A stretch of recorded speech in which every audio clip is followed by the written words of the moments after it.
हे बघा माझा क्यूट चिकू जेवण करून असं बसलाय माझ्याकडे बघत बघत. आणि ही चितर मांजर कशी पळाली बघा. चिकूचं प्लेट.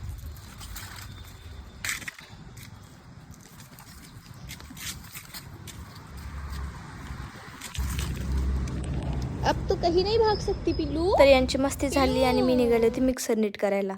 आमचं तर मिक्सरच महिन्याला खराब होऊन जाते. मग काय मगर काकूच्या ओळखीच्या दुकानात गेलो तर ते काका काय फोन उचले ना. मग आम्ही गेलो अननस घ्यायला. 80 रुपयाचं एक भेटलं. घ्या डोक्यात हाणून. मग दुकान भेटलं आणि मिक्सर नीट करून मी घरी आले. तर मी गेले ते रिझ्यूम बनवायला. तिथं पण वेळ लागला. मग काय खाल्ली पाणीपुरी परत. मग परत गेले आणि रिझ्यूम बनवला. तर मग आल्यावर आठवलं आपण अननस आणलं होतं कापून खाऊयात. तर आजच्यासाठी एवढंच होतं मित्रांनो. Bye bye. लाईक करा आणि सबस्क्राईब बी करून द्या.